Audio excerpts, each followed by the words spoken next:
Hey, thanks for stopping by. This is Coach Sean with RidOfStomachFat.com, and today we're going to take a few minutes to keep it really short and sweet, okay?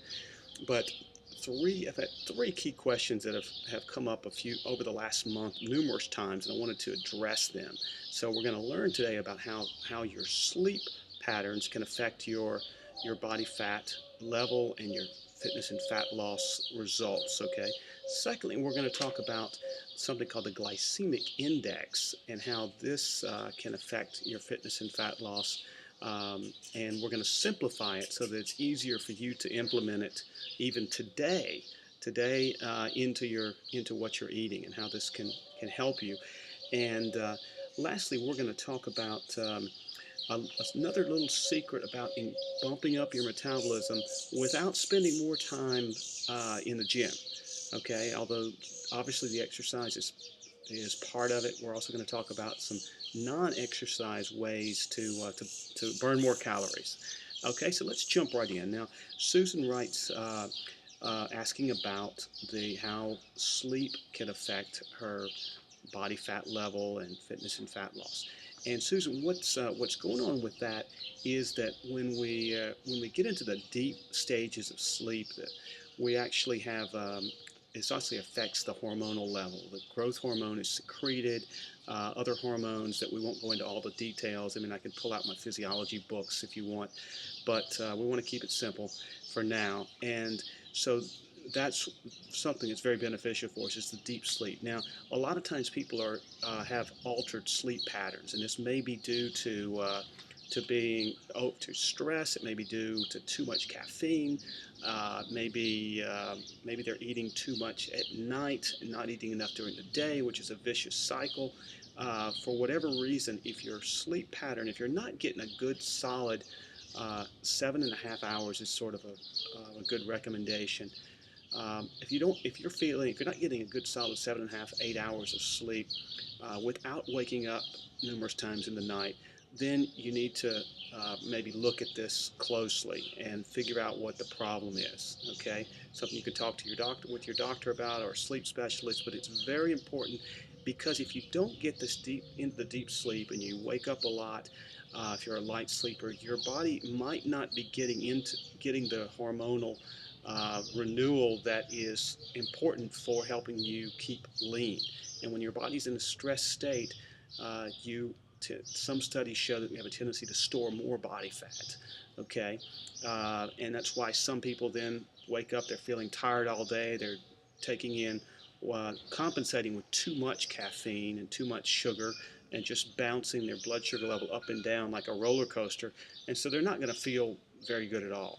So if that sounds similar to your situation, then you need to get that cleaned up, okay?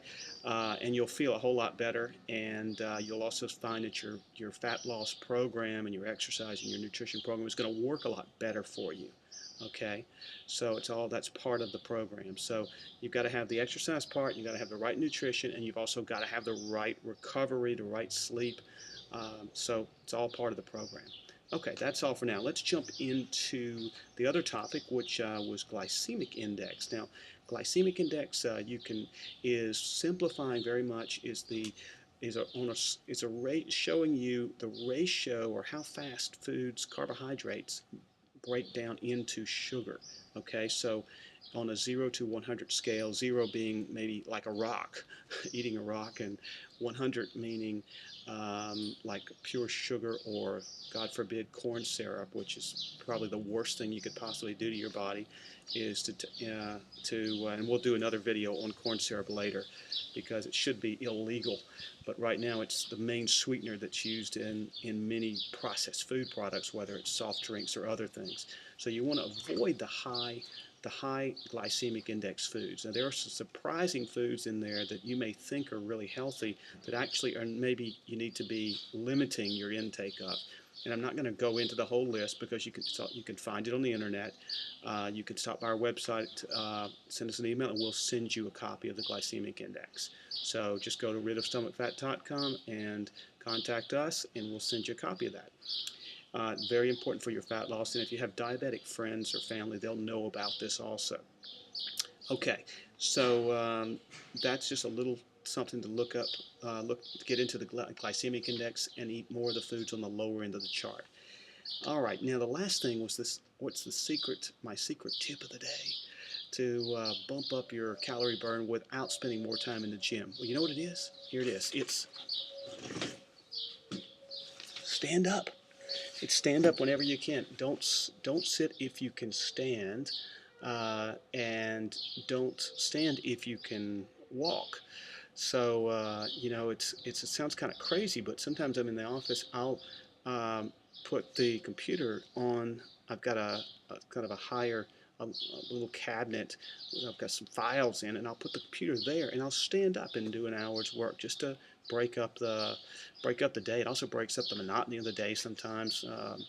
Anyway, by standing, you actually are going to be burning a higher percentage of calories because your body is going to be actually holding up its own weight. So it's not a huge jump per minute, but it does add up.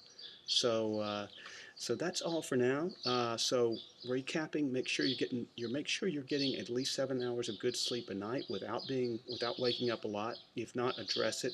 Number two, check it. If you don't know about the glycemic index, get onto that. Get on our website, ridofstomachfat.com, and contact us, and we'll send you that for free. And lastly, work on standing more during your day whenever you can. Okay, so that's all for now. Look forward to seeing you on our blog, and hope we'd love to hear about any topics you'd like to hear more about for future videos. Okay, so I'm Coach Sean, ridofstomachfat.com, and stay with it, and remember that the power is within you.